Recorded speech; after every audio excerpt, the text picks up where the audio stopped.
క్షణార్థులందరికీ గీ బురదేంది గా నీళ్ళేందని అనుకుంటారా? జరాగురి ముచ్చటేందో చెప్తా. గిది మా ఇంటికి పోయే తోవ. అంటే మా ఇల్లు ఒక్కటే ఉండదు, ఇక్కడ ఒక 50-60 ఇండ్లు ఉంటాయి. ఇది సందపల్లె ఎస్ఆర్ఎస్పి నగర్ అన్నట్టు. ఇక మాకు మట్టి రోడ్ తప్ప సిమెంట్ రోడ్ లేదు, ఈ మన్ను లేదు. ఇక ఈ బురదలకెళ్ళి పోవాలి రావాలి. పిల్లగాళ్ళు పాపం బడి వంగనైతే నాన్న తిప్పలు పడతారు. ఇక ఆ బురదలకెళ్ళి పోవాలి రావాలి. ఇక మా చిన్నోడైతే మొన్న జారి పడ్డాడు, అందుకోసమని ఈ వీడియో తీస్తాను. ఇక పిల్లగాళ్ళు కొంతమంది సైకిళ్ళ మీద కూడా పోతారు. జర్రంతా స్లిప్ అయింది అనుకోర్రి, ఆ పక్క పంటే పెద్ద కాలువ ఉన్నది చూసిర్రా, ఆయన కాలువలో జారి పడాల్సిందే. ఇక మా బతికే గిట్టున్నదంటే లోపలికి ఉన్న బతికైతే ఇంకా అధ్వానంగా ఉన్నది.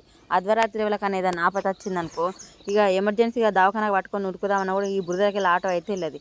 ఇక బైకులు ఆటోలు అక్కడ రోడ్ కాడ పెట్టి నడుచుకుంటూ వస్తారు మా వాళ్ళందరూ.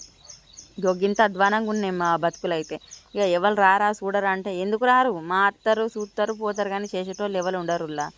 ఇక మీరైతే ఈ వీడియోని అయితే వీలైనంత మందికి షేర్ చేయరి, మా బాధలు కొంతమంది కన్నా తెలుస్తాయి. ఇక నచ్చితే